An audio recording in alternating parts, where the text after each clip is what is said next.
الحمد لله رب العالمين،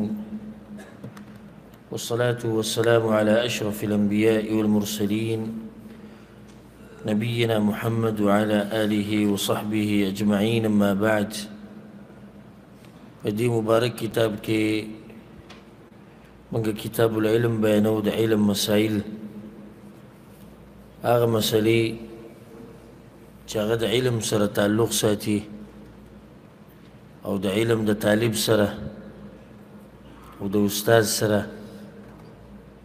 اهمی مسئلی دی دا هر اغا انسان دا پاره چه اغا دین ازده کول غواړي او اغا غواړي چه الله سبحانه وتعالی ما تا دا دین دا رنا نصیب کی. اخیرنی مسئله دا بیانی دا بابی راوڑو دا دی خبری پا بیان کی چه دا پیغمبر صلی اللہ علیہ وسلم خواته وفد راغلو دا عبدالقیس قبیله. نو پیغمبر صلی اللہ علیہ وسلم اغوی تا نصیحتونه وکړو، دا یو څو خبرو دا کولو یې ورته وویل او دا یو څو نه منع کړو او بیا ورته دا وویل چې دا خبرې یادې کړئ، احفظوه واخبروه من وراءکم، دا خبرې یادې کړئ او بیا ستاسو نه شاته چې کوم خلک دي خپل قوم ته بیا دا مسلې بیانې کوي. نو دغسې کې دا خبره ثابته کړه چې علم صرف دا نه دي چې زده دي کو خبره ختمه شو، علم به زده کې اول بیا به پې عمل کې او خلکو ته به بیانې، ځکه چې د علم پټ یې خوده دا د علم ضایع کېده دي. په دې باندې یو باب تړلی را به شي انشاءالله. او همدغه یو شی دی چې د لګولو سره زیاتیږي، هر شی چې لګې نو کمیږي، او چې انسان پیسې لګوي نو دا پیسې ډېرېږي کمیږي، او دا مال چې څومره د علم چې څومره صرف کې او څومره لګې نو دومره ډېرېږي. نو علم پټ یې خوده د ځان سره د علم ضایع کول دي. په دغې نه باندې باب راوړی دی باب الرحلة فی المسألة النازله، باب په بیان د دې کې چې یو سړي ته مسله را پېښه شي او دی د هغې دپاره سفر وکړي. ګور د یو مسلې د زده کولو دپاره څه وکړي؟ سفر د یوې مسلې دپاره. که یو سړی دا ووایي چې دا خو مخکې دا خبره ثابته شوه چې د علم دپاره به وځې، خو هلته علم ویلی، د علم د زده کولو دپاره خو به وځې، علم خو عامه خبره. دلته وایي چې د یوې مسلې دپاره به هم وځې، د یوې مسلې د معلومولو دپاره به سفر کې. حدیث راوړی دی عبدالله بن ابي مليكه وی عن عقبة بن الحارث، دا عقبة بن الحارث نه دا خبر را نقل کوي انه تزوج ابنة لأبي إيهاب بن عزيز. دا عقبة بن الحارث وی دی عقبه واده کړی دا ابو ایهاب ابن عزیز د لور سره، د هغې لور یې واده کړې وه چې د هغې نوم دلته خو نوم نه دی ذکر، خو د دې نوم چې و نو غنیه و، غنیه ام یحیی کنیتو د یحیی مور. دا زنانه د واده کړې وه چې دا لور وه د ابو ایهاب چې دا صحابي و. فأتته امرأة یو ښځه پسې راله په دې عقبه پسې، فقالت دی ورته وویل إني قد أرضعت عقبة والتي تزوج بها، ما خو دې عقبه لم پی ورکړي دي او د دې کمې ښځې سره چې ده واده وکړو دې لم ما پی ورکړي. یعنې مطلب دی چې دا خور او ورور دي. نو څنګه چې دی نو عقبه د ابو ایهاب دا لور واده کړه او حالانکې د دواړو له ما یو ځای پی ورکړي. فقال لها عقبان، عقبه ورته دا خبره وکړه دې ښځې ته، ما اعلم انك ارضعتيني، د دې خو ماته څه علم نشتی چې تا ما باندې پیس کړي دي یا تا ما له تیره کړی دی، ولا اخبرتني داسې ویلو هم صحیح دي ولا اخبرتني دا هم صحیح دي که داسې ووایو چې ولا اخبرتني نو معنی دا شوه چې نه ماته پته شته چې تا ماله پی را کړي دي او نه ماته زما ښځې چېرته ویلي دي او یا که داسې موږ ووایو چې ولا اخبرتني یعنی نه ماته یاد دی او نه تا ماته مخکې د دې نه ویلي دي چې داسې څه قیصه شتې یعنی نه یې منله بیا وروسته چې کله دا مسله درته راپېښه شوه نو سوچ کې شو چې څه وکړمه نو دا او د ده ښځې مشوره وکړه چې دې کې خو د پیغمبر صلی الله علیه وسلم نه تپوس پکار دی فرکب الى رسول الله صلی الله علیه وسلم بالمدینه نو بس په سورلۍ باندې سور شو او روان شو په رسول صلی الله علیه وسلم پسې مدینې ته د مکې نه دی په مکې کې و اوس ګوره د دې ځینې امام بخاري مسله ثابتوي وی ګوره د یوې خبرې د زده کولو لپاره د یوې مسلې د معلومولو لپاره عقبه روان شو د مکې نه چېرته مدینې ته یعنی تقریبا 413 یا دې پخوا کې دومره کیلومتر سفر د په هغه وخت کې په سورلۍ باندې و چې یو مسله معلومه کړه او په دې کې رد دی په هغو خلکو باندې چې هغوی ته غټې غټې مسلې راشي او د علماو نه تپوس نه کوي د دې علماو نه د تپوس یا خو ته د دې د لاسه ګران دي چې د دې دین باک نه لري مړه داسې خبره نه ده بس څه ضرورت څه دی تپوس دی اوس یو کس ته دا مسله راغله چې یله ستا او ستا د ښځې تاسو یو ځای پیس کړي دي مړه ویل کوه سکرین دی او که نه هم دي سکرین دا هغه سړی دی چې د دین قدر ورسره نشته هسې براینا مسلمان دی او دویم هغه قسم خلک دي چې هغوی د دین دا تپوس خپله بېعزتي او کمی ګڼي چې یاره اوس خلک وایي چې دی دومره غټ سړی و ده ته مسله نه وه یاده دا زموږ په پښتنو کې دا بیماري ده زموږ د دې خلکو دا سوچ دی چې بس کلمه ووایي نو ده ته هر څه معلوم دي دی به تپوس نه کوي او بیا چې ګیره او بیا چې د ورته امیر صاحب ووایي او بیا چې مسواک جیب کې او پنسي د ګیټو نه بری نو دی به د چا نه تپوس وکړي په یو مسله کې او ځان ته به یې څه وایي که نه او ځان ته امام بخاري وایي نو دی چا ته رجوع وکړي او زیات پوه خو بیا هغه دی او بیا چې سلک ډېرې د علم سره تعلق پیدا شي نو دی بیا کله تپوسونه کوي د مسلمان شان دا دی چې دی به په هره خبره کې تپوس کوي حیا به نه کوي او دا به دې لپاره امام بخاري خاص مسله یې ښودی دا به راشي انشاءالله چې په علم طلب کولو کې به حیا نه کوي په دې عقله د عرب خلک دي هغه سړي پرېږده هغه زنانې دومره هرسناکي د علماو ته ټلیفونونه د دوی نه فتوې غوښته ماته دا مسله راغلې ماته دا مسله وجه دا چې غواړي دا چې زه چې دا کم ژوند تېروم چې دا په یو رڼا کې تېر کړم چې ما ته خو پته یي که دا کوم کار چې زه کوم دا صحیح دی که غلط دی اوس موږ ته داسې مسلې راغلي دي وروستو د دې نه چې یو سړي بیانونه اورېدلي دي او څه نه څه شوق او جذبه پکې پیدا شوې ده او بیا په څه طریقه ما سره رابطه کړې ده نو ناشنا مسایل دا خو پکې ډېر زیات دي چې دا او د ده ښځې په یو ځای څکلي دي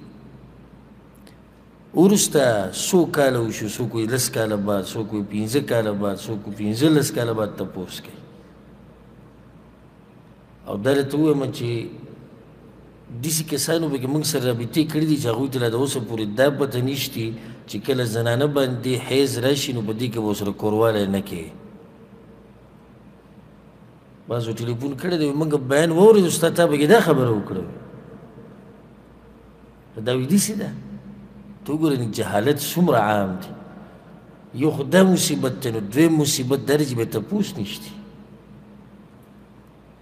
عقوبه ته وګوره روان شو د مکې نه مدینې ته د دې خبرې دپاره وایي د دې خبرې حل راویسته غواړي زمونږ مشرانو کې دا کمی و چې د زنانو دا خیال نه دی کړی چې چا چاله پی ورکړي دي وروسته قصې راښکاره شوې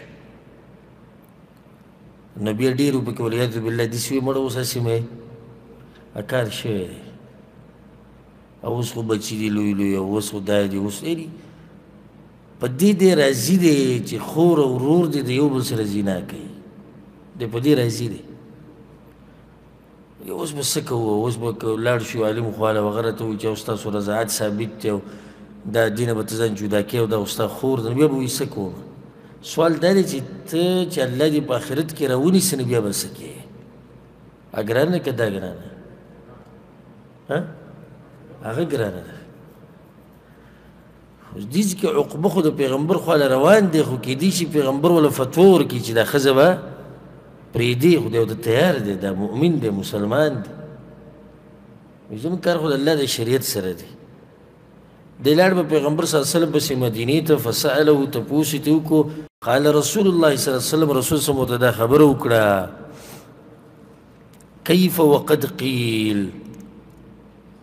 چې ته به څنګه د دې جنۍ سره رشته ساتي حالانکه دا خبره وشوه چې تاسو په یو ځای څکلي دي چې څنګه دا خبره وشوه ففارقها عقبه بس ښځه پرېښوده ونکحت زوجا غیره او هغې د بل سړي سره واده وکړو دلته خو نوم نه دی ذکر خو د هغه نوم و ذریب نو د ذریب سره یې بیا واده وکړو پیغمبر صلی الله علیه وسلم ورته وایي چې ویلې شوي دي او ښځه په خپله ګواهي ورکوي نو کیفه بیا ته څنګه دې سره د ښځې خاوند رشته ساتي سره ډایرکټ پرېښود د هغوی داسې ایمانونه وو هغه واقعه د کعب بن مالک رضی الله عنه د هغه د دوه ملګري نور چې د تبوک د غزا نه پاتې شي وو پیغمبر صلی الله علیه وسلم په هغوی باندې یعنې خلکو ته دا ویلو مدینه کې چې دوی سره به څوک خبرې نه کوي دوا سلام به ورسره نه کوي بیا پیغمبر صلی الله علیه وسلم څلوېښت ورځې بعد بیا دا هم ووي چې دوی د خپلې ښځې هغه کورونو ته ولېږي جدا دي کړي نو چې کله د پیغمبر صلی الله علیه وسلم د خوانې یو کس راغی په کعب بن مالک پسې ورې ورته وټکو نو هغه سخت خوشحاله شو که څو خبر راکوي چې پیغمبر صلی الله علیه وسلم وایي چې توبه قبوله شوې چې ورې کولاو کو خوشحاله وي پیغمبر څه وایي هغه وایي چې ښځې جدا کوي پیغمبر وایي ښځې جدا کوي دې ته وایي ایمان ګوره نو دته به صرف دومره تپوس وکړو وایي څنګه یې جدا کړو طلاق یې کړو که نه کور ته یې ولېږو دې ته ایمان وایي ښه دا نه چې دا خو دومره خو سره موږ تېر کړی دی او دا خو زموږ بچي دي او دا خو دا دي او دا خو خلک دي او دا به خلک سوی او دا نه وایي صرف دومره معلومات کرل راکړي چې پرېږدو څه معنا جدا کړو څه معنا یعنې طلاق یې کړو که نه د ځان نه یې جدا کړو او د پلار کور ته یې ولېږو وایي نه نه پیغمبر صلی الله علیه وسلم وایي چې د پلار کور ته یې ولېږئ چې کله قال الله وقال الرسول راشي نو بیا به د هغې په مخ کې بانې نه جوړې بیا به چونکې چناچې او څنګه ولي او ملک او قوم او ژبه او دستور او عادات او دا قصې به بیا نه ذکر کوي ډایرکټ به باندې عمل کوي څنګه عقبه ته پته ولګېده چې پیغمبر وایي خو ستا خور ده ډایرکټ یې پرېښود او دا دا ځای د رضاعت د مسلو د بیانولو نه دی دې لپاره به انشاءالله ځان له ځای راځي هلته به بیا تفصیل بیانوو دلته چې کومه مسله تعلق ساتي د دې موضوع سره هغې کې به تفصیل کوو ځکه که موږ هر حدیث کې هر ټکي تفصیل کوو نو بیا خو دا ناس به په کلونو د کتاب نه ختمېږي دلته مسله د علم ده نو چې کومه خبره د علم سره تعلق ساتي بس هغه به بیانه کړو نو ثابت یې کړي چې دا امام بخاري ته وایي ای د دین طالبه عقبه ته وګوره وایي د یوې خبرې دپاره لاړ د مکې نه مدینې ته نو دغه شان ته م وایي د دین د زده کولو لپاره وځه سفر یې کوه سخته تېروه د هغې نه بعد باب راوړی دی باب التناوب فی العلم دا باب یې د دې خبرې په بیان کې راوړی دی چې طالبان د علم د زده کولو دپاره ورځې مقررولی شي، خپل نمبر مقررولی شي. تناوب نیابت ته وایي، یعنې یو ورځ به یوي بله ورځ به بلې. داسې کولی شي د شاګردان، او یا داسې وکړي چې بی دا هفته به زه راځم، دا بله هفته به ته راځې. دوی ته عذر دی. خو دې دپاره دا طریقه جوړه کړه چې موږ نه دا علم نه پاتې کېږي. نو دا چې یوه ورځ دی صحیح زده کړي، بیا به دې بل ته ښیي، او چې بل ورځ هغه صحیح زده کړي، نو هغه به بیا ده ته ښیي چې دا علم ترې ضایع نه شي.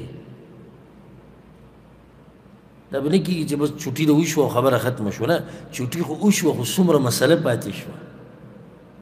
اوس هسې دا موږ چې دا کوم درس شروع کړی،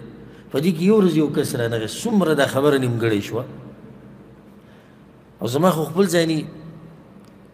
دا تجربه شوې ده ډېره، چې کله به موږ د علماو سره په درسونو کې کېناستو، یو ورځ به لا نړو. ښه درس به ټول څو ورځې و، میاشت به و، دوه به و، څلوېښت ورځې به و، یوه هفته به، او یو ورځ به پکې لا نړو. هغه باقي ټولې ورځې به حاضري وکړو، خو د زړه نه به م هغه کمی نه وتو. یاره هغه یو ورځ راغلی وی نه. انسان نیمګړی شي په مسلو کې. په ورځ به ګوره ده څه بیان کړي. وایي ما سره خو کتاب پروت دی. کتاب خبر خو نه ده، کتاب خو تا سره د همیشه لپاره پروت دی. خو کوم ځای کې د استاذ وضاحت او کوم ځای کې یو کتاب تا سره پروت دی او ترجمه یې خوا کې لیکلی شوي دی. دا اوس دا حدیث چې موږ کوم ووایو د عقبه ده، په دې کې دغه دي چې عبدالله بن ابي ملیکه وایي عقبه دا خبره وکړه چې ما واده کړی و د ابو ایهاب د لور سره. و ترجمه دقه ده. ښه د ابو ایهاب څوک و؟ دا لور د ده څوک وه؟ دا عقبه په خپله څوک دی؟ یوه ښځه پسې راغله، هغې ورته دا ووایي. نو عقبه روان شو مدینې ته. د کوم ځای نه مدینې ته لاړ؟ دا په دې حدیث کې دلته نشته. مکې نه دی تللی، نور روایتونه ثابت دي. پیغمبر صلی الله علیه وسلم ورله څنګه دا فتوا ورکړه؟ بیا څه چل وشو؟ بیا دغه کومه دا ښځه چې واده شوه، کوم سړي ته واده شوه، د دې نه څه فایده راووته؟ دا خو تاسو سره نه وي لیکلي په کتاب کې چې دې نه څه فایده راووته. یا امام بخاري ولې دا حدیث راوړ؟ نو دا باب یې د دې په بیان کې راوړی دی. بیا په هغې کې حدیث راوړی دی د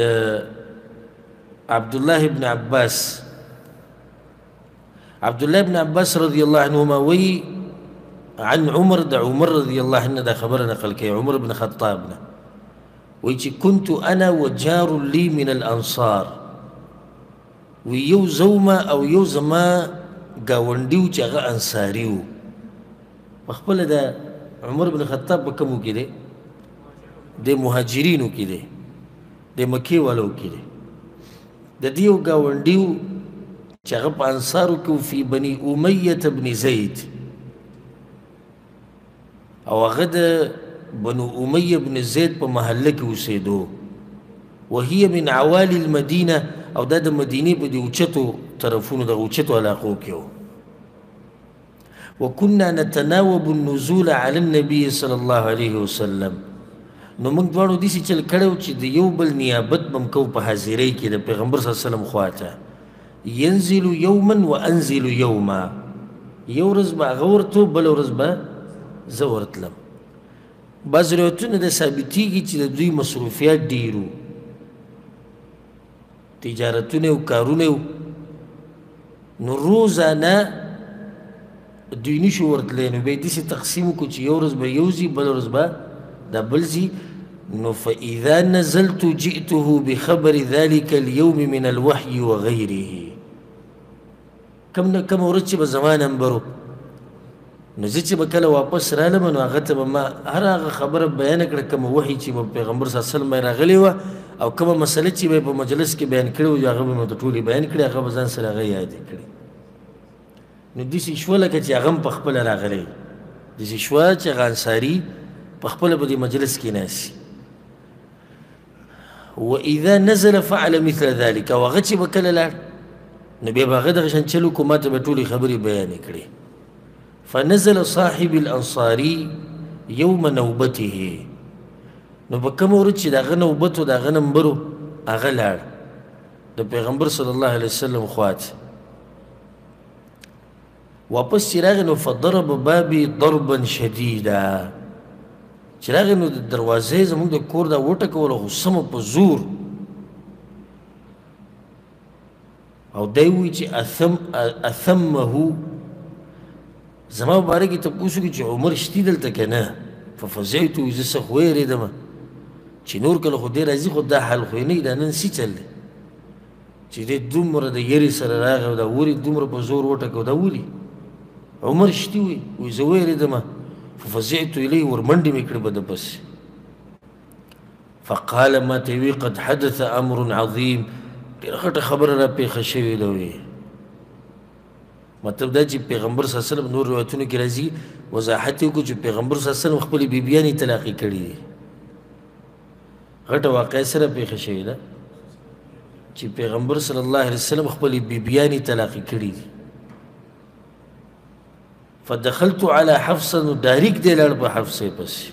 چې خپل لور غم ورسره دی حفصه رضی الله عنها دا د عمر بن خطاب لور وه او د دې د واده مسله هغې ته څه نه څه اشاره په تېر شوي درسونو کې شوې وه فاذا هي تبکي نو هغې ژړل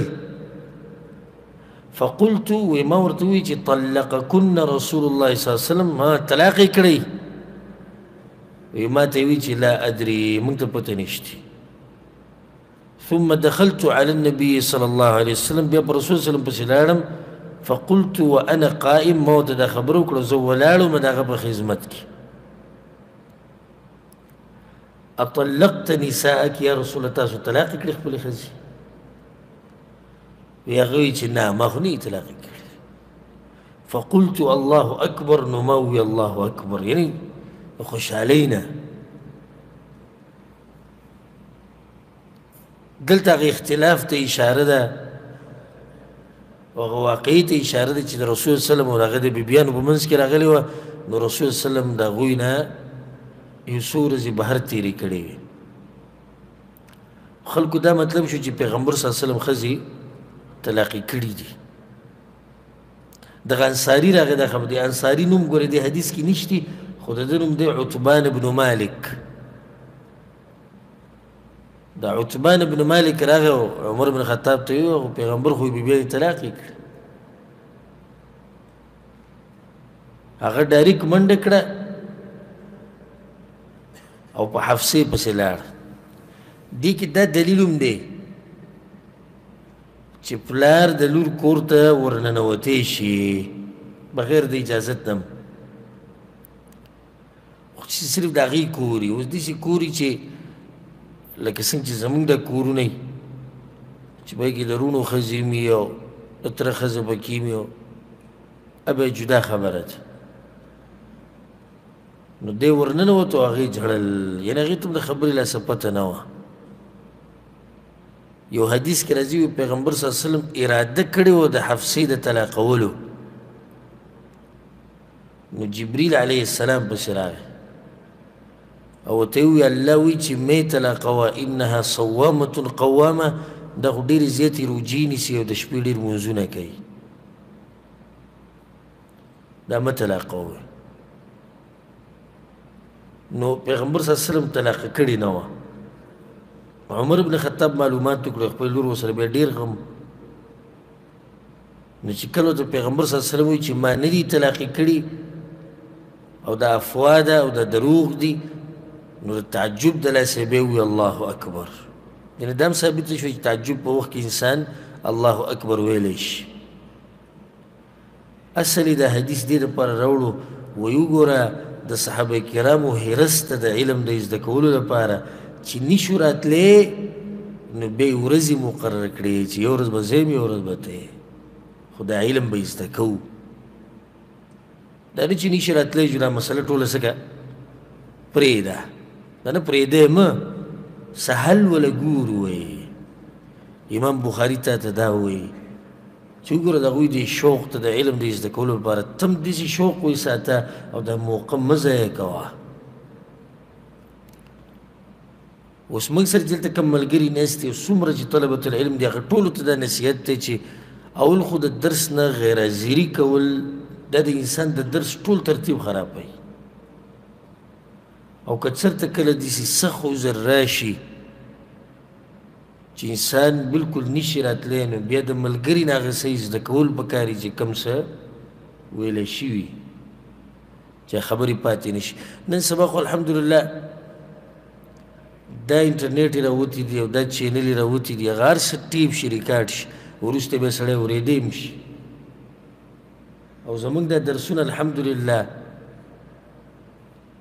هغه ټیم کې چې کېږي نو ټیپ کېږي او مباشر نشر کېږي او بیا په واټساپ ګروپونو کې نشر شي او بیا په فیسبوکونو کې نشر شي چې کوم ځای کولاوی درس پکې میلاویږي ولله الحمد والله دې مزید موږ له توفیق راکړي د اسلام او د مسلمانانو د خدمت کولو اسانه ده که درس ته نه پاتې شو نو درس بیا واوره خو پرې نه دی د هغې نه بعد باب راوړی دی باب الغضب فی الموعظة والتعلیم اذا رأى ما یکره باب په بیان د دې کې که چېرته استاز د خپلو شاګردانو نه داسې څه ویني چې خوښې نه وي نو بیا د نصیحت په وخت کې او د تعلیم ورکولو په وخت کې غوسه کولی شي یعنی استاد شاګردانو ته غوسه کېدی شي که نه شي غوسه کېدی شي چې کله داسې څه ویني چې هغه یې خوښ نه وي لکه کله چې دا بعض بلډ پریشر زمونږ دا وخېږي چې دا موبایل یې کړنګېږي اذا رأى ما یکره چې کله هغه څه ویني چې هغه یې بدې شي یا یو نیم استاز په دې غوسه شي چې دا بعض درس له نه راځي خوب له راځي ډډه یې لګولي ویده پروت وي دا په هغه باندې هم غلط اثر کوي او دا یو نیم نندارې کوي نیغ به د استاز دې مخ ته ګوري هغه کتاب یې هسې لاندې کولاو پروت وي هغه پیریانو ته کولاوي که چې د درس کې پیریان ناسي نو چې ځان له دې څه وایي ځان له دې سبق وایي ځکه چې ده خو راوړی دی خیر خیریت دی پروت دا خو لا پرېږده حدیثو دا کتاب دې سره خو ډېر ملګري نوي دي قرآن به کولاو پروت یې هسې بس قرآن لکه ګوره ورته که نور څه نه نو دا خو به یې زده کړې که نه چې دا آیت خلک څنګه وایي که ډېر هم کمزوری خو دا خو به معلوم کړې که نه چې دا آیت دې کې الله څه وایي دا به زه څنګه وایم په دې باندې دا بعض استادان غوسه کېږي بعض په دې غوسه کېږي چې د طالب او د شاګرد ناسته مناسب نه وي یا په بل څه کې مصروف وي دا ټولې مسلې به راځي انشاءالله دې په دې کې حدیث راوړی دی د ابو مسعود الانصاري رضی الله عنه روایت دی وایي چې قال رجل یا رسول الله یو کس راغی په رسول صلی الله علیه وسلم پسې د دې کس نوم دلته نه دی خو دا د ده خپل نوم حزم دی دا کوم کس چې په رسول پسې راغلی حزم راغی وی یا رسول الله لا اکاد ادرک الصلاة مما یطول بنا فلان یا رسول الله هغه پلانې وي دومره اوږد لمونځ کوي چې زه د هغه سره په جماعت کې او په جمع کې شریک کېدی هم نشم او دې پلاني کې اشاره معاذ بن جبل رضی الله عنه ته ده یعنې دا کس شکایت ته چا نه و معاذ بن جبل یا رسول الله اوږد لمونځ کوي او بس د هغه ډېر اوږد وادي لاسه زه پکې شریک کېدی هم نشم ولې وایي زه سحر ماښام او دغه اوښان ساتم ستړی یم او دی اوږد لمونځ شروع کړي به د هغې د لاسه اوس زه لمونځ د هغه سره نشم کولی فما رأيت النبي صلى الله عليه وسلم في موعظة أشد غضبا من يومئذ ابو مسعود رضی الله عنه یو ګور عبدالله بن مسعود دی یو ابو مسعود دی فرق کوي ښه کله ویلی شي ابن مسعود ویلی ابن مسعود څوک دی عبدالله بن مسعود او ابو مسعود دا بل دی او دا انصاري دی ابو مسعود وایي چې ما پیغمبر صلی الله علیه وسلم دومره غوسناک نه و لیدلی چې ته په نصیحت کې د دې ورځې نه مخکې لکه څومره چې په دغه ورځ غوسه شو او بیا یې ووایي یا ایها الناس انکم منفرون. خلکو وی تاسو دومره سختي جوړه کړې ده چې دا خلک ولې د دین نه ازغلوئ، ولې د خلکو نفرت پیدا کوئ. فمن صلى بالناس فليخفف. نو که څوک امامتي ورکوي خلکو ته نو مونځ دې لږ لنډ کوي، تخفیف دې پکې کوي. ولې؟ فإن فيهم المريض والضعيف وذا الحاجة. په خلکو کې خو بیماران هم ولاړ دي، کمزوري پکې هم ولاړ دي، او دا دی چې حاجت والا پکې هم ولاړ دي، یعنې څه کاري. اصل کې خو امام بخاري د دې حدیث نه څه ثابتوي؟ استاد شاګردانو ته غوسه کېدی شي، پیغمبر صلی الله علیه وسلم غوسه شو. بله فایده په دې حدیث کې دا شوه چې امام له پکار ده چې مونځ ډېر نه اوږدوي. خو دا د بعضو نن سبا دا یو بیماري ده چې کومه خبره د چا د خواهشاتو سره برابر وي هغه ټکی یاد کړی او بس. اوس دا کوم چې بلکل مونځ نه کوي، په ډیرو کې پراته وي، په کورونو کې، دوی ته هم دا حدیث یاد دي، دا یې ورته یاد دي. و دا خو صحیح ده، د مونځ اوږدول ډېر نشته، خو د مونځ دا پرېښودو تاسو له کوم حدیث نه راویستي. دویمه خبره دا ده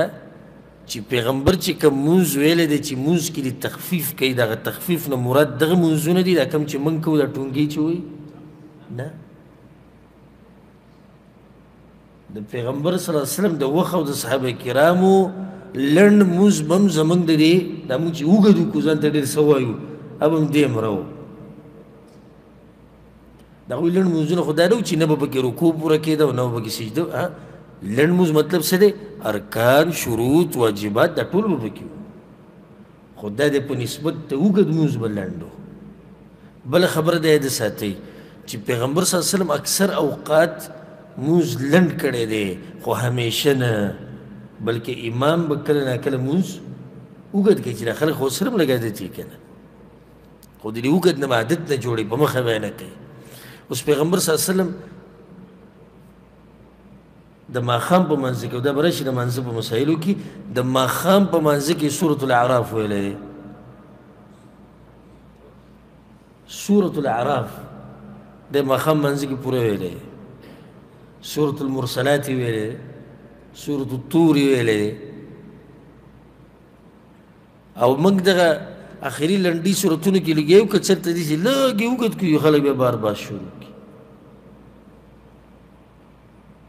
نو صحیح ده چې مونځ به لنډ کې، خو پیغمبر صلی الله علیه وسلم نه کله ناکله اوږد مونځ دا تیم ثابت دی. د دې تفصیل به انشاءالله بیا خپلو ځایونو کې راځي. د هغې نه بعد حدیث دی د زید بن خالد الجهني رضی الله عنه أن النبي صلى الله عليه وسلم سأله رجل عن اللقطة. د پیغمبر صلی الله علیه وسلم نه چا تپوس وکړو د هغه شي په باره کې چې هغه د چا نه ورک شوی او دته میلاو شي. د کوم سړي چې را تپوس کړی و د ده نوم عمیر و. دا نومونه ورته اوس دلته نشتي، که شتې نشتي پکې، خو د نور روایتونه معلومیږي. د وی یا رسول الله که چېرته یو شی په ځمکه باندې پروت وي د چا نه ورک شوی او میلاو شي نو څه به ورسره کوو؟ فقال اعرف وكاءها او قال وعاءها وعفاصها. نو رسول الله صلی الله علیه وسلم ورته دا خبره وکړه چې بیا د دغې د شناخت اعلان وکړه، وایي څوک دا پېژني نو په هغې کې څه وښایه؟ وکاءها د تړلو مزې، چې بهی د تړلو مزې یې داسې دی، یا وعاءها یا لوښی کوم شي کې چې تا ته میلاو شو چې بهی داسې داسې شی دی، وعفاصها یا تیلی. ثم عرفها سنه، یو کال به بیا ته دا څه کې دا بیا خلکو ته اعلان کې د دې د شناخت. اول به ته یاد کې، یعنی ته به د تړلو مزې معلوم کې چې په دې دې رنګ کې دی، دغه طریقه کې لوښی تیلی هر څه. بیا به یو کاله پورې خلکو ته د هغې په باره کې معلومات ورکوي، یعنی لټون به کوي د دې د مالک. که میلاو نه شو کال بعد ثم استمتع بها، نو بیا ترې فایده اخله. فإن جاء ربها نو که بیا مالک راغی فأدها الی نو بیا ورته واپس کا او که دی استعمال کړی او ختم شوی نو بیا به د هغې هغه قیمت به واپس ورکړي. ښه دا مسله دلته لغتي نه ده، یعنې ما به دلته تفصیل کړی دا به په خپل ذکر راځي. قال فضالة الإبل یا رسول الله که اوښ ورک شوی نو د هغې سره به څه کوو؟ یو سړی دی په لاره ګرځېدو اوښ ورته میلاو شو، د دې سره پیغمبر صلی الله علیه وسلم غوسه شو. تپوس یې چې د اوښ وکړو، د دې سره پیغمبر څه شو؟ غوسه شو. فغضب غوسه شو حتى احمرت وجنتاه، دومره غوسه شو چې رنینګي تک سره شو.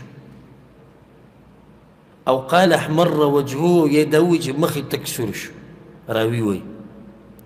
بیا یې دې کس ته وایي چا چې را تپوس کړی وایي ما لک ولها،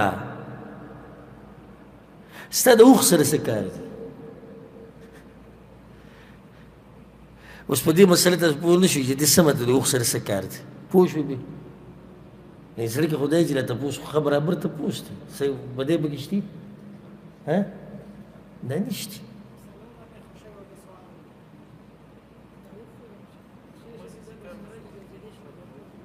او اوښ چې دی دا ودغه ورته پیغمبر ووایه وجه بیانوي. پیغمبر غوسه شو ستا د اوښ سره څه کار دی؟ معها سقاؤها، اوبه د هغې سره شتي، اوښ ځان سره خپلې اوبه ګرځوي ګورئ. وحذاؤها موزې شتي، یعنې د اوښ دا خپې داسې چې دا خرابېږي هم نه، د هر ځای ګرځېدی شي. ترد الماء اوبو له ورځي، وترعى الشجر دنګ دی ونو نه ځان له پاڼې هم خوړی شي. نو ته څه کوې چالې؟ خلک خو هغه شی لرې کوي چې یره یي چې دا شی به څه شي؟ ضایع به شي. نو اوښ ضایع کېږي؟ نه ضایع کېږي. بل اوښ خو داسې څاروی دی چې که بل ځناور پې حمله وکړي نو ځان بچ کولی هم شي، ښه زورور دی. فذرها حتى یلقاها ربها، نو پرېږده دغه اوښ چې بس مالک به ورسره میلاو شي، او که مالک میلاو نه شي نو ګرځي به ځان له اوبه ورسره شتي، موزې شتي،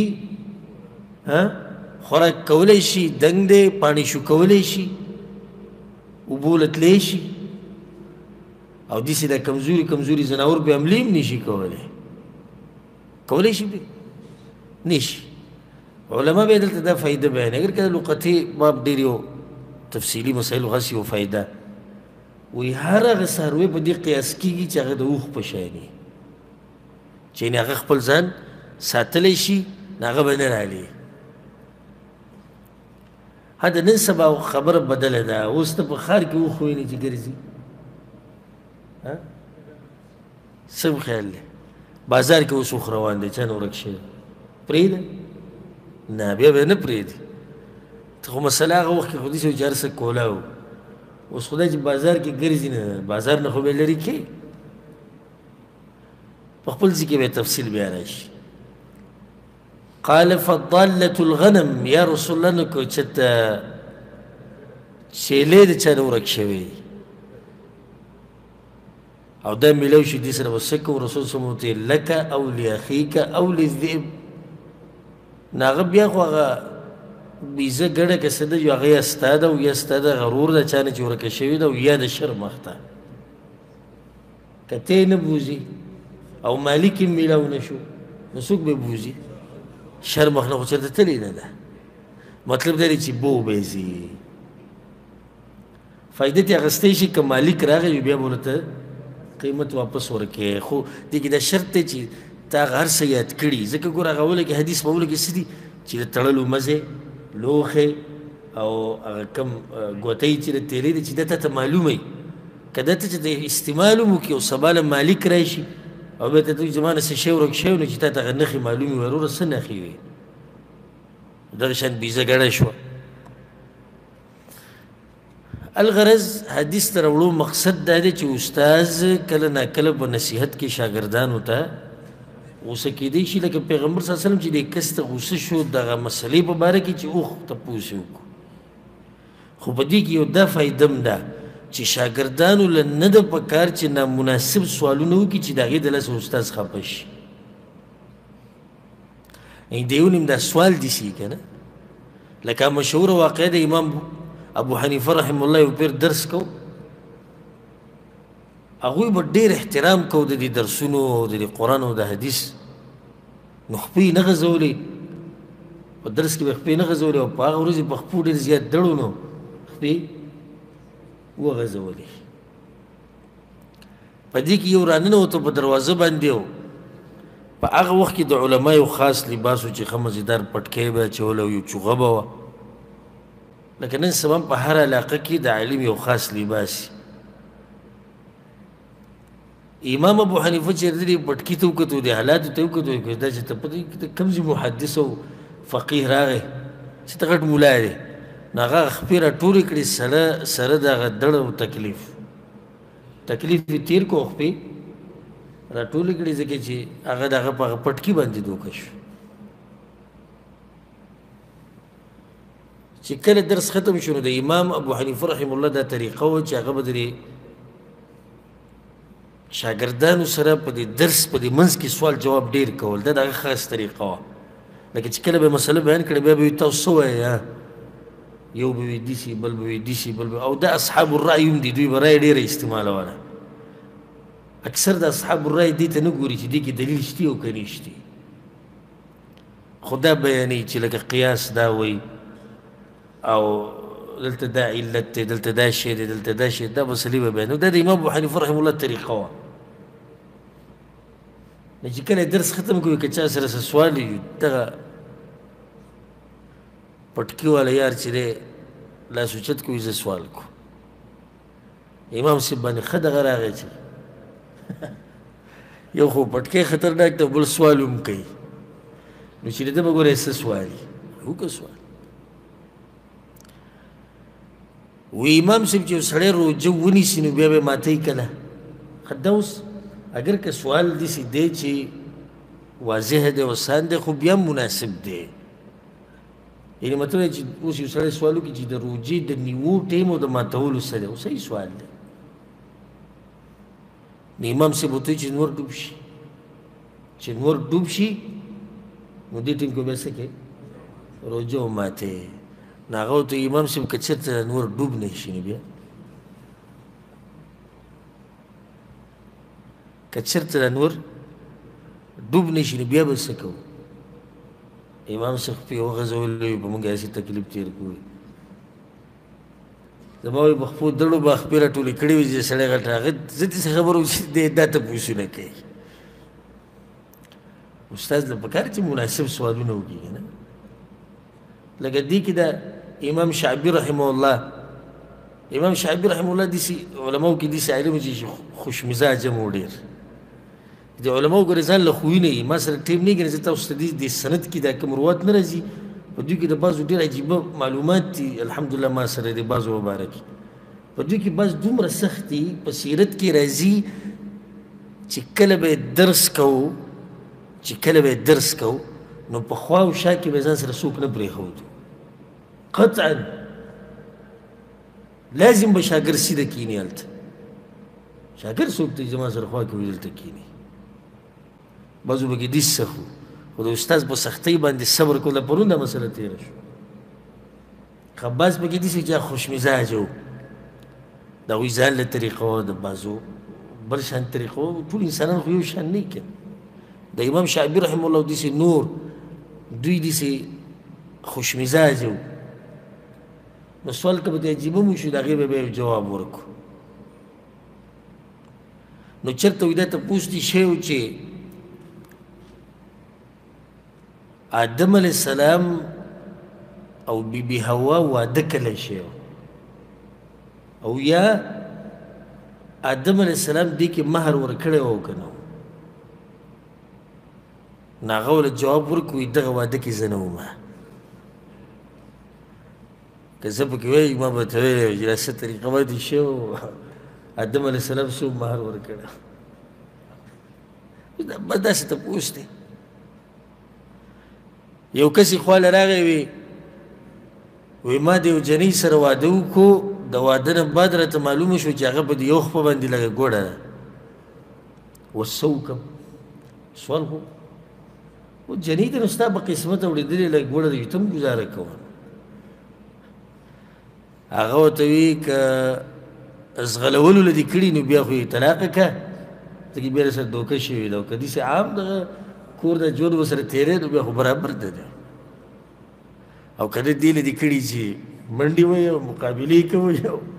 ځغلوي بیا خو صحیح ده نو بیا ورسره دوکه شوې ده چا ورته یو ورځ ویوي احرام په حالاتو کې سړی ځان ګرولی شي او که نه او صحیح سوال دی یعنې کله سړی ځان ګروي وینه راوځي نو دې یره کې نو ځان ګرولی شي او که نه که اوس یو ځای ګرېږي نه هغوی ځان ګرولی شي که څه حرج شته وی څومره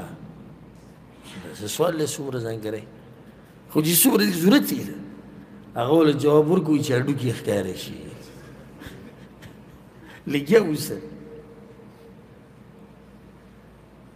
په دې کې بلکې علماو خاص کتابونه لیکلي دي ځان له د علماو نه هغه تپوسونه چې عجیبه تپوسونه ترې شوي دي بیا به دا خبره ډېره اوږده شي ناشنا ناشنا تپوسونه د خلکو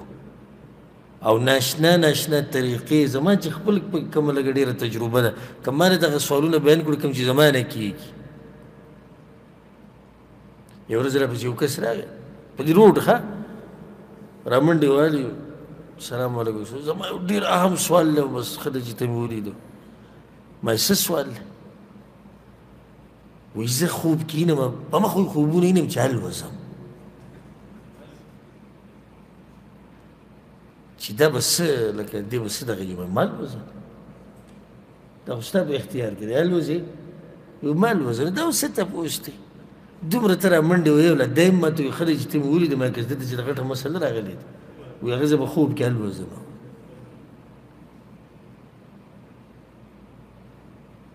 نو دا بس تپوسونه داسې چې پالتو نه ده په کار چې یو داسې تپوس سړی وکړي چې استاد څه شي غوسه شي اوس ده چې را سوال وکړي چې اوښ ورک شوی نو رسول سلم دې سوال سره څه شو غوسه شو د هغې نه باندې حدیث راوړی دی د ابو موسی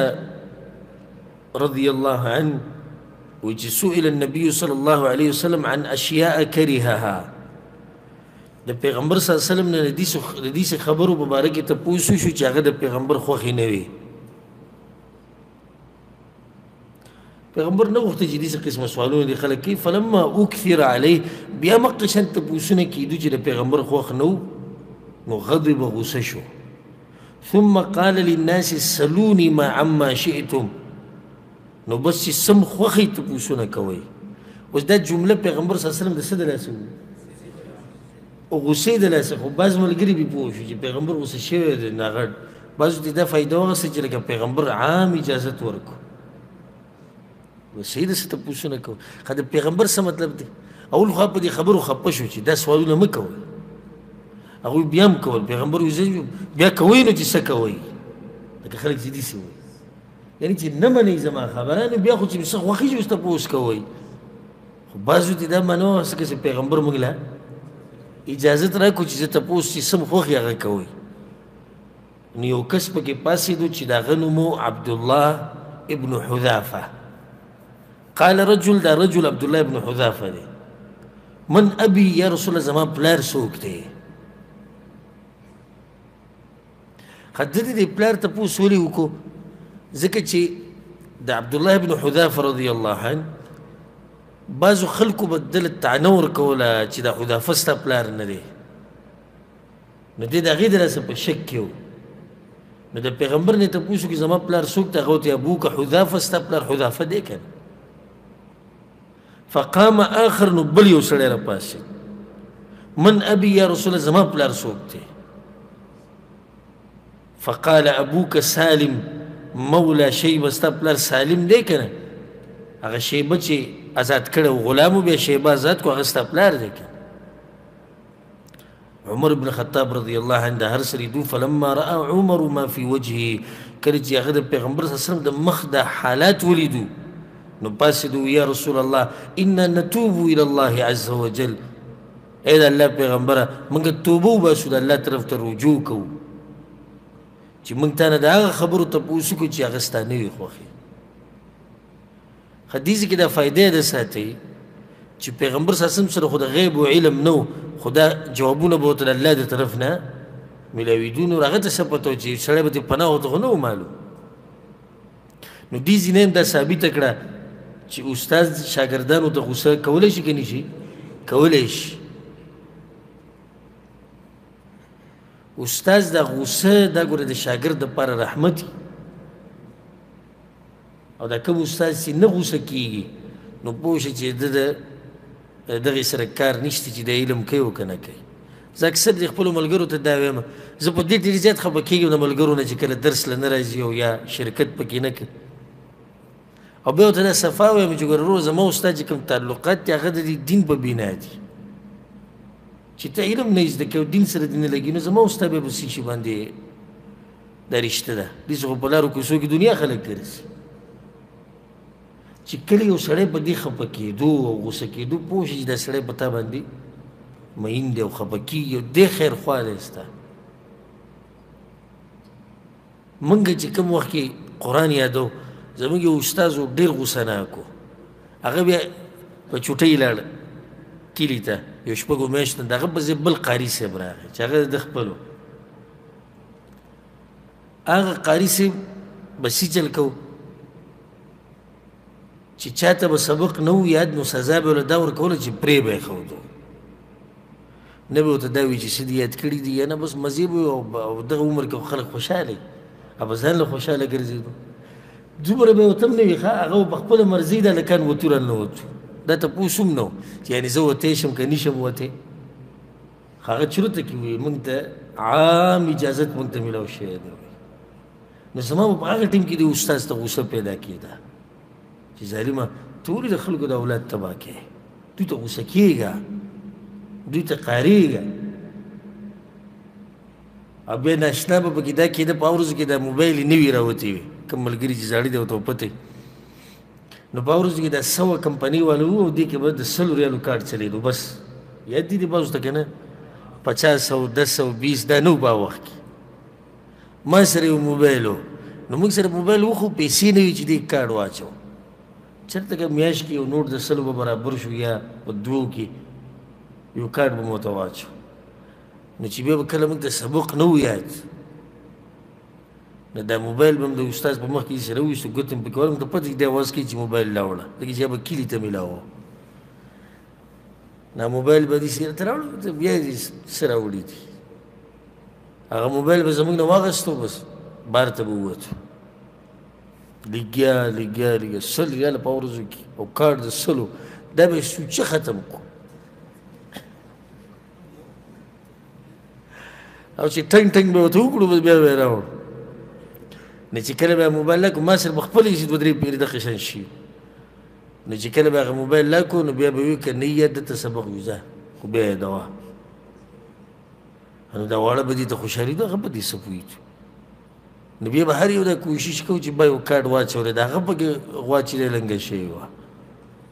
کارډونه به هلکانو اچول دي دپاره چې سبق وانه ورو دا پکې دا پاکستان ته اوږدې اوږدې قصې کولې وړو ته به پکې لا دا ویلي چې تاسو منئ نه څومره خرچې زه کوم په تاسو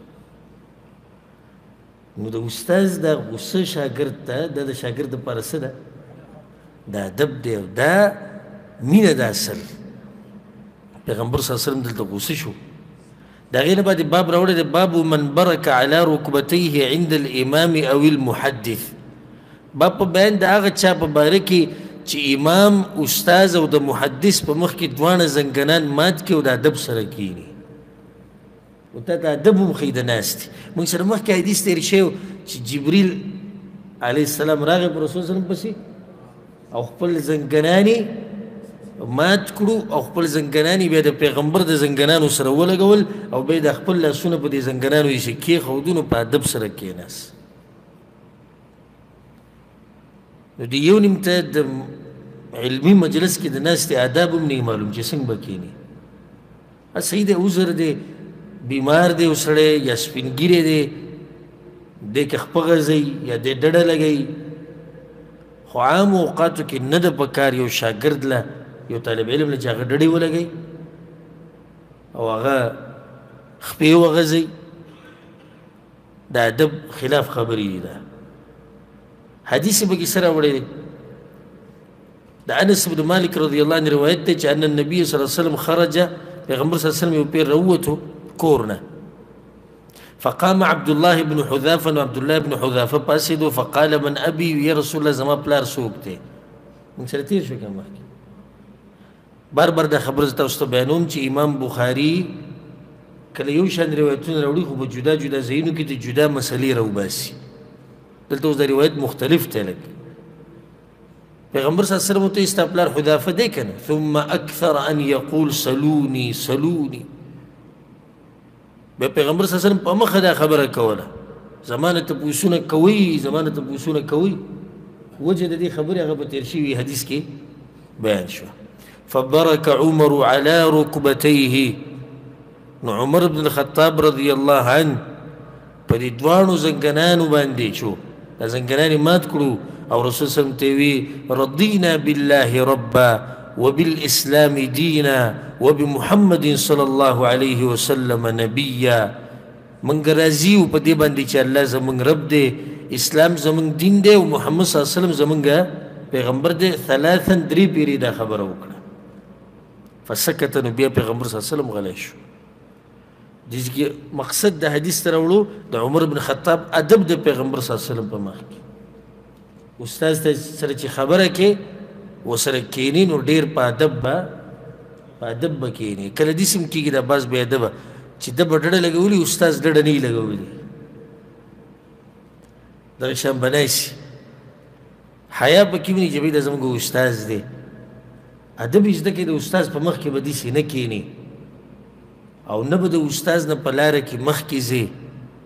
دا هم علماو په آدابو کې ذکر کړي چې کله په لاره روان یې استاد د سره نو د استاد نه به مخکې نه ځي دغه شان د استاد په اواز باندې به اواز نه اوچتې چې کله ورسره خبره کې نو په غلي اواز به خبره کې او دغه شان د استاد د خبرې د پاسه و بیا خبره نه کې ابولس دا مسله موږ بیان کړې وه او په دې کتاب العلم کې راغلی وه د هغې نه بعد باب راوړی دی باب من اعاد الحديث ثلاثا ليفهم عنه باب په بیان د هغه چا په باره کې چې هغه درې پیري یو خبره وکړي چې خلک یې ترې ښه واوري او پوه شي اشاره ده دې ته چې استاذ له او معلم له پکار دي چې کومه خبره کوي نو چې ښه واضحه یې وکړي وجه څه ده ولې واضحه وکړي ځکه چې د عالم چې لګیا دی د استاذ چې لګیا دی او دا خبرې بیانې خو د خلکو د پوه کولو دپاره بیانې نو چې کله د ده په خبره باندې خلک نه پوه کېږي نو آیا هغه مقصد ته رسېدو شو نه دي شي استاذ به ګوري د شاګردانو مستوا ته لکه اوس مثال کې که چا ماله درس کېښودو مثال کې د هغه طلباو په منځ کې چې هغوی د علم په یو غټه درجه کې دي د هغوی سره به زما خبرې هغه بل شاني په نسبت د هغه چا چې دوی نه په درجه کې کمزوري بیا د هغوی سره به خبرې بل شاني په نسبت د هغه چا چې هغه عوامي ټول سره خبرې یو شان نه دي که نو دا باب اصل کې دې دپاره راوړو چې ای استاده ای معلمه ای د دین بیانونکیه خپله خبره ښه واضحه کوه چې خلک پرې پوهېږي دا یو نیم به لګیایي علمي اصطلاحاتو کې به پروت یو هغه عوام غریبانو ته دغه شان ګوري به داسې اکثر به کې ویده شي وایي دا څه وایي موږ به څه پوهېږو دا دې کوم ټکی یادوي زه یو پیر د یو ملګري خواله ورغلم درس یې کوو یو ځای کې سوچي عوامو ته یې درس کوو د تفسیر نو په دې ایاک نعبد و ایاک نستعین کې لګیا نو وایي چې دلته تقدیم د ما حق او تاخیر شوی دی او تاخیر د ما حق او تقدیم شوی دی او دلته حصر راغلی دی او د حصر فایده څه لکه دوی څه پېژني تقدیم د ما حق او تاخیر تاخیر د ما حق او تقدیم پښتو کې ورته ووایه پښتو کې وایي کوم ټکی چې مخکې راوړه په کار و هغه یې وروسته راوړی دی کوم چې وروسته راوړه په کار و هغه یې مخکې راوړی دی حصر باندې دوی څه پوهېږي وایي خبره یې را جمع کړه ټوله په دې کې په دې باندې عوام څه شي پوه شي په صفا پښتو کې ورته خبره وکړه ښه دا یو نیم به په پښتو ژبه کې هغه اصطلاحات بیانې هغه ګرانه پښتو نه کتابي لکه دلته موږ د خپله پښتو غېږه سړي که د عوام پوه کول دي مقصدي نو خو دغه ساده پښتو کې د خبرې وکړه به کوم چې دوی پوهېږي او که نه خپل دغه موږ ته خیر نو بیا خو جدا مسله ده حدیث راوړی دی فقال الا وقول الزور فما زال يكررها حدیث ته اشاره ده دا حدیث وراشي ان شاء الله چې پیغمبر صلی الله علیه وسلم یو پیر ډډه لګولې و ناسو دلته دې سیب دغه جمله راوړه او دی وی تاسو ته په ګناونو کې غټ ګناونه ونه ښیم صحابه کرام ورته یا رسول الله وښیه که نه نو یو یې پکې دا وښوه الا وقول الزور هغه د دروغو ګوایي وی فما زال یکرر پیغمبر دا خبره بار بار وکړه چې د دروغو ګوایي د دروغو ګوایي د دروغو ګوایي او د دروغو ګوایي دا خبره ولې بار بار وکړه چې ګورې دا ګناه ډېره غټه ده ښه یاده کوي ګورې وقال ابن عمر عبد الله بن عمر قال النبي صلى الله عليه وسلم هل بلغت ثلاثا دغه د عادت هم د امام بخاري چې د اوږد حدیث نه یو ټوټه په یو ځای کې راوړي دا اوس غټ حدیث پرېښودی چې دغه ځای ته راوړو ځکه چې دلته د دې مسله ثابتوي پیغمبر صلی الله علیه وسلم چې حجة الوداع کې کله خطبه وکړه نو بیا یې دا وی هل بلغت ما خبره در ورسوله که نه درې پیرې وي ما در ورسوله که نه ما در ورسوله که نه نو وګورئ پیغمبر دا خبره ولې درې پیرې وکړه چې مخامخ خلک پې څه شي پوه شي حدیث راوړی دی د انس ابن مالک رضی الله عنه عن النبي صلى الله عليه وسلم د پیغمبر صلی الله علیه وسلم نه انه كان اذا سلم سلم ثلاثا پیغمبر چې به سلام اچو نو درې پیرې به سلام اچو واذا تكلم بكلمه اعادها ثلاثا او چې کله به یو خبره کوله نو درې پیرې به کوله حتى تفهم عنه چې خلک ته دا خبره ښه زده کړي دلته مطلب چې درې پیرې به سلام اچو درې څه معنی ده د اجازه د وختو په وخت کې یو چې به ورننوتو او دریم چې بیا به راوتو دلته دا معنی ده دا نه چې پیغمبر صلی الله علیه وسلم په یو ځای السلام علیکم السلام علیکم السلام علیکم نه داسې تکرار هم پیغمبر کړی دی خو هله چې کله به هغه ته محسوسه شوه چې د مخامخ سړي د سلام نه دی اورېدلی بیا صحیح ده خبره به هم دغه شان درې پیرې کوله اصل کې دا حدیث دې لپاره راوړی چې پیغمبر به دا خبره درې پیرې په دې کوله چې دا خلک رانه دا خبره زده کړي د هغې نه بعد حدیث راوړی دا هم د انس بن مالک رضی الله عنه دی چې ان النبي صلی الله عليه وسلم كان إذا تكلم بكلمة أعادها ثلاثا حتى تفهم عنه وإذا أتى على قوم فسلم عليهم سلم عليهم ثلاثا دا خبر مواسيه ده ده حديث عبد الله بن عمر راوړی دی کته استیادي نو دا په هغه باب کې بیان شوی باب په بیان د دې کې چې علم بیانولو کې اواز اوچتولی شي او که نه یاد دی دغه حدیث رسول الله وسلم هغه صحابه کرامو ته اواز وکړي چې کله هغوی خپې انځلې او پوندې پکې وچې پاتې کېدې نو اواز یې ورته وکړو ویل للعقاب من النار نو دوه پیرې پیغمبر دا خبر وکړه یا درې پیرې دا حدیث هلته تېر شوی دی بیا ویلو ته ضرورت نشته د هغې نه بعد باب دی باب تعلیم الرجل امته و اهله باب په بیان د هغه چا کې هغه سړی چې خپلې ښځې ته علم ښیي او دغه شان که وینځه ورسره وي نو هغې ته علم ښیي دلته امام بخاري دا مسله ثابتوي وایي دا علم چې دې زده کړو نو به یې چا ته بیان که کور والو ته هم بیان که خپلې ښځې ته دین وښایه خلکو دا مطلب دی او د شاګردانو او د دې طالبانو د دین چې زه به دا دین زده کوم او بیا به سبا له په یو غټ جومات کې ناست یم درس به کوم بس ښه دې ته سوچ نشته چې دا کومې مسلې چې زه زده کوم شاته زما بچي د هغوی ته خو غواړي ښځه مې د هغې ته دا مسلې خو غواړي مور پلار ته خو غواړي خو سوچ یې دقه وي چې یو غټ جومات به وي او په هغې کې به زما بیاني او دا مسلې به هلته بیانوم امام بخاري وایي نه خپلې ښځې ته به هم دین ښیې او خپلې وینځې ته به هم دین ښیې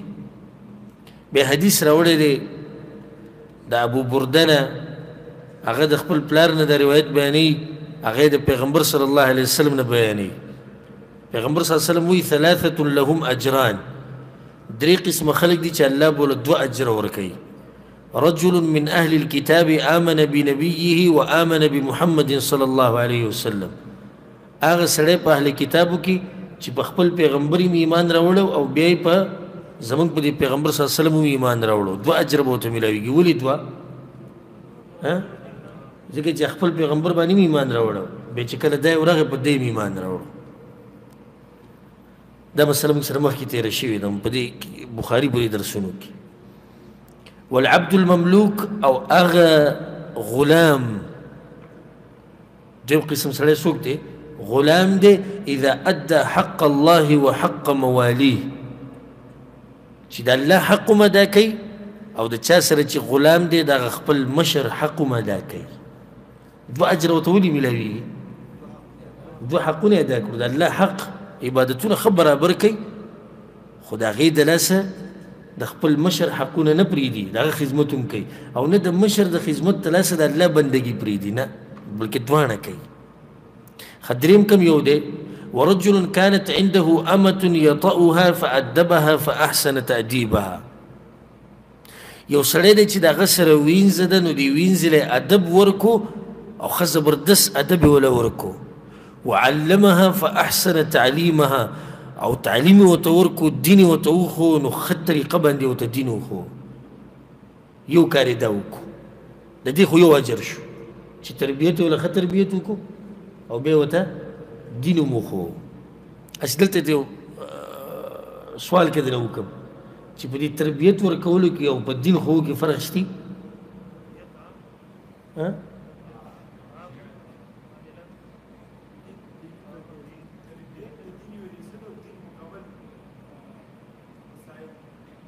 کېدای شي کوشش دی ډېر ښه کوشش دی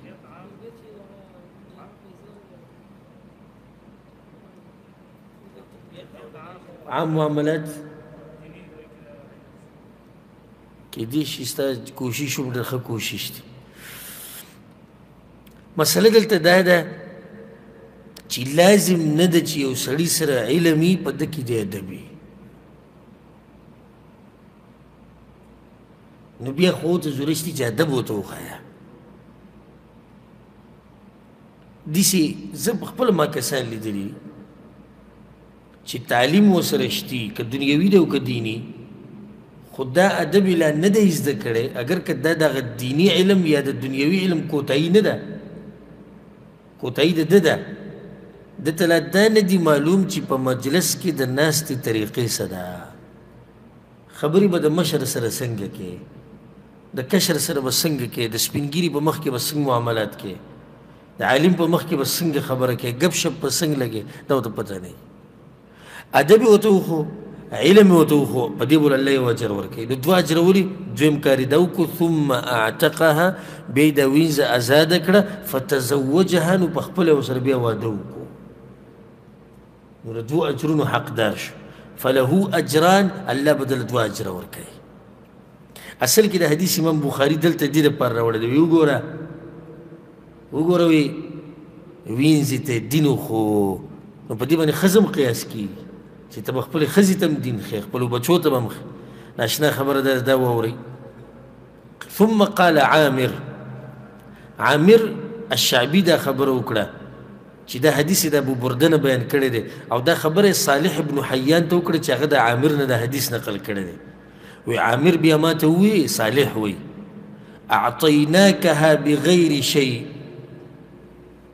الله اکبر وی موږ دله دا حدیث درکو بیان هم کو پیسې در هم ناخلو زه قد كان يركب فيما دونها الى المدینه او دا خبره یاد ساته چې د دین په وړه مسله کې به زمونږ په وخت کې خلکو سفرې کولې د هغې دپاره مدینې ته بتلو تعالی موږ نن هسې درکړه پاسه مطلب د دې خبرې څه دی مطلب دا دی وی وګوره ما درته مسند حدیث ته پیغمبر پورې ورسو درته مې بیان کو پیسې مې درنه وانغستې نو زما دې مسلې ګوره قدر وکړه یعنې دې پسې خلکو سفرې کړي دي موږ هم تاسو ته دا وایو ګورئ دا دین تاسو ته بیانو په اسانه پښتو ژبه کې، نه د دنیا غواړو نه د خدمت غواړو، نو زموږ د دې مسلو هم قدر کوئ ګورئ، او دا په هر ځای کې داسې نه میلاویږي چاته. که تاسو دا ووایئ چې موږ به کتابونه پیدا کوو، موږ به دا پیدا کوو، موږ به دغه پیدا کوو، دا زه چې تاسو څه بیانوم دا د ډېر وخت او د ډېرو کتابونو او د ډېرو خبرو نه راوتې خبرې دي. سړی وایي زه به یې زده کړمه. نو دې کې په اصل کې عامر صاحب د صالح ته دا خبره کوي چې دا ما چې درته کومه خبره وښوه نو د دې څه کوه، د دې قدر کوه. د هغې نه باندې باب راوړی دی باب عظة الامام النساء وتعلیمهن، باب په بیان د دې خبره کې چې امام له پکار ده چې ښځو ته هم نصیحت کوي او هغوی له دین تعلیم ورکوي. دې ځای کې د حدیث ته راوړو نه مخکې، حدیث ته بیانولو مخکې دا خبره یې ساتئ چې د زنانو دپاره هم تعلیم ضروري دی، که علم زده کوي او که دنیوي سبق زده کوي. او دا خبره یاد ساتئ چې شریعت او اسلام هغه د زنانه د دنیوي تعلیم خلاف نه دی، او چې څوک دا خبرې کوي دا د هغه خپل جذبات دي او دا د هغه د خپلې خېټې فتوی دي، بلکې زنانو له پکار ده چې دنیوي علمونه یې زده کړي، نو بیا به هغوی د امت نورو زنانو ته د سبقونه وښیي. دغه شان که ډاکټري کوي د دې دپاره چې د زنانو دپاره خاص ډاکټری چې د سړو نه بچ شي او سړو ته ضرورت راځي شي، ډېره ښه خبره. په سکول کې استازي کوي بیا جنکو ته به سبق ښیي، ډېره ښه خبره. خو صرف دومره ده چې شریعت دا وایي چې د شریعت په حدودو کې دننه یو جنۍ ځي سبق دپاره دنیوي سبق یې زده کوي تلی شي، خو شرط څه دی چې په پرده کې. دویم شرط دا دی چې هلته به اختلاط نه وي، هلکان او جنکۍ به یو ځای نه وي. دریم شرط دا دی چې په لاره به ورته څه فتنه نه وي، نو بیا تلی شي، په دې کې به څه حرج هغه نشته. دغه شان هلته به استادان څوک وي؟ زنانه به چې کله دا خبرې پکې وي نو بیا زنانه دنیوي تعلیم کولی شي که نه شي کولی؟ کولی شي. دلته مراد دینی علم دی چې اصل کې امام بخاري دا خبره کوي، وایي علماو له پکار ده چې د زنانو ته هم نصیحتونه کوي، صرف دا نه چې هلکانو ته به نصیحتونه کوي او سړو ته به کوي. امام له پکار دی چې دوی ته هم نصیحتونه کوي. حدیث یې راوړی دی د عطاء ابن ابي رباح نه. عطاء ابن ابي رباح وایي سمعت ابن عباس رضي الله عنهما، عبد الله بن عباس نے دا خبر اوریدلی، دا غوی اشهد علی النبي صلی الله علیه وسلم، زه دې خبرې گواهی کوم په پیغمبر صلی الله علیه وسلم باندې چې هغه دې ویلي دي، مطلب یې دا دی. او قال عطاء، او یا شعبه ایوب چې دغه شکی دی وایي چې عطا دا خبره کړې وه چې زه گواهی کوم د دې خبرې په عبدالله بن عباس باندې. هغه دا ویلي ان النبي صلی الله علیه وسلم خرج ومعه بلال، رسول الله صلی الله علیه وسلم یو پیر ووتو او څوک ورسره و؟ بلال رضی الله عنه ورسره و. ښه دا واقعه د هغه وخت ده چې پیغمبر صلی الله علیه وسلم د اختر خطبه وکړه، نو بیا په کوم ځای کې چې د نارینو دپاره نصیحت وکړو د هغه ځای نه راکوز شو د منبر نه او روان شو. بلال ورسره و، فظن انه لم يسمع النساء، نو د پیغمبر صلی الله علیه وسلم دا ګمانو چې زنانو د پیغمبر د نصیحت نه دی اورېدلی، او که سپیکرې نه وي که نه. نو بیا لاړ پیغمبر صلی الله علیه وسلم خاص خطبه هغه زنانو ته وکړه، فوعظهن، پیغمبر ورته نصیحت وکړو، وامرهن بالصدقه، او د صدقې امر یې ورته وکړو. نورې خبرې ورته هم کړې وي خو دلته مختصر دقه خبره. فجعلت المرأة تلقى القرط والخاتم، نو به دې زنانو شروع کړه چې کله ورته د صدقو وي. د زنانو د زړونه ډېر نرم وي ګورې، و سړو ته که پوره قرآن هم ختم کړي نو خو یو څوره پاسې صدقه به ورکړي. چې زنانو ته ووایي نو بس وایي دا زنانه را سټاټې شوې، چا خپلې والې راواغستې او چا ګوتې راواغستې. وبلال یأخذ في طرف ثوبه، بلال رضی الله عنه چې کومه کپړه وه بس هغې ته یې دغه وراچولي ځکه چې هلته ورته پیغمبر صلی الله علیه وسلم د صدقې وویې نو دې کې اصل دا حدیث دې دپاره راوړی دی چې علماو له امامانو له پکار دی چې زنانو ته هم نصیحتونه کوي وخت په وخت او دغه شان د دې نه دا هم ثابته شوه چې د زنانو زړه ډېر نرم وي دې کې دا مسله هم ثابته شوه فایدهمنه مسله چې زنانه د خاوند د اجازت نه بغیر صدقه کولی شي که نه شي کولی شي دا اوس دې زنانو خپلې والۍ ورکړي او ګوتې یې ورکړي د خاوندانو نه یې تپوس کړی نه یې دی کړی نو صحیح خبره ده القول الراجح چې ښځه د خاوند د اجازت نه بغیر که څه شی ورسره وي نو هغه صدقه ورکولی شي والله اعلم د هغې نه بعد بیا باب راوړی دی باب الحرص علی الحدیث باب په بیان د دې کې چې د حدیثو د زده کولو دپاره به حرص کې د حدیثو زده کولو دپاره به څه کې حرص به کې چېرې زه د حدیثونه زده کړم عن ابي هريره رضي الله عنه ابو هريره رضي الله عنه وی هغه یو ورځ پیغمبر صلی الله علیه وسلم ته ووایي چې یا رسول الله من اسعد الناس بشفاعتك یوم القیامه یا رسول الله د قیامت په ورځ څوک د ټولو نه زیات حقدار دی او خوشبخته دی او سعادت والا دی چې ستا د سفارش به د هغه په نصیب کې رسول صلی الله علیه وسلم لقد ظننت یا ابا هریره پیغمبر ورته ابو هریره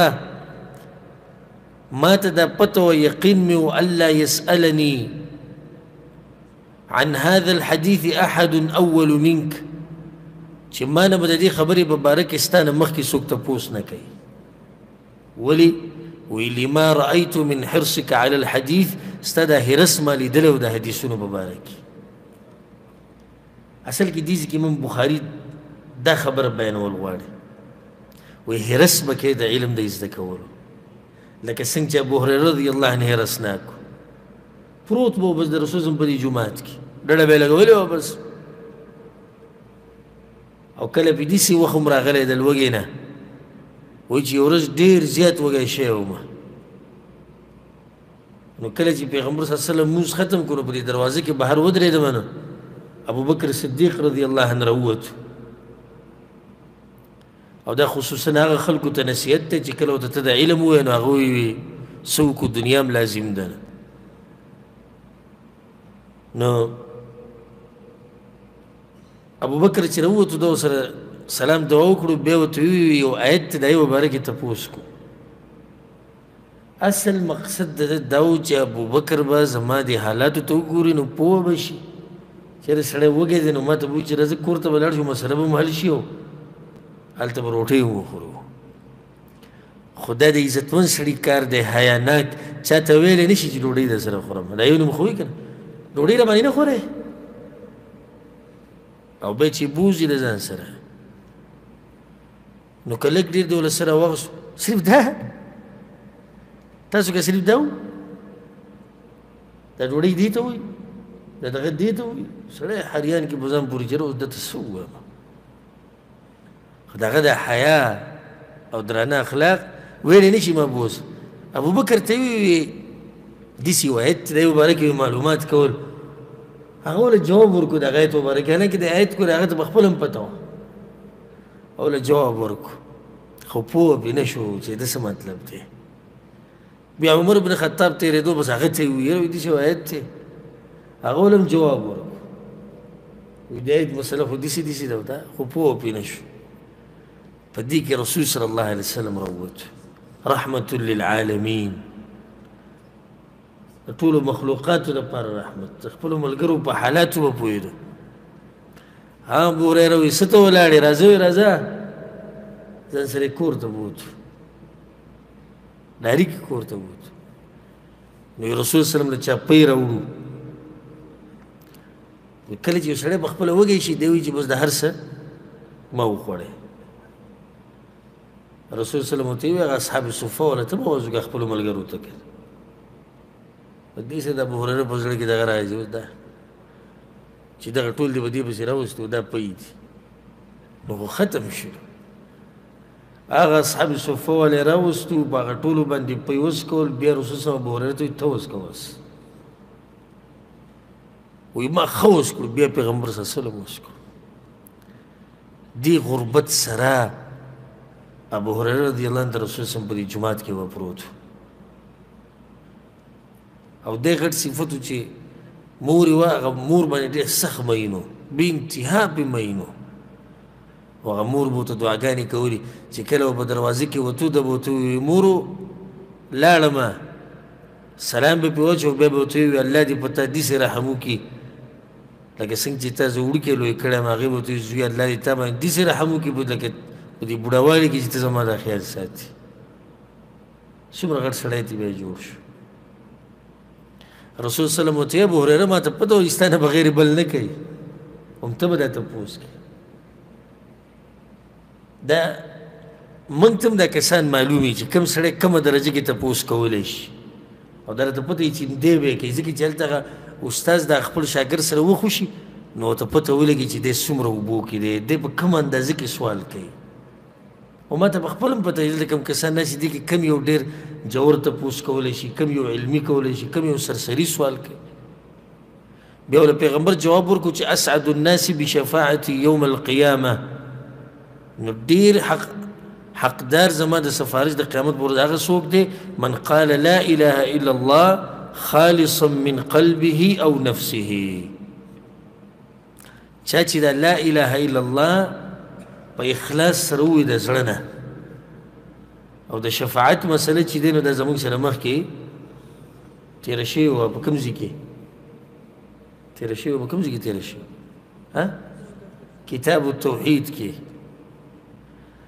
دا کتاب التوحید په درسونو کې دا مسله تفصیلا بیان شوې ده هغې ته رجوع وکړئ ډېر فایدهمند درسونه دي هغه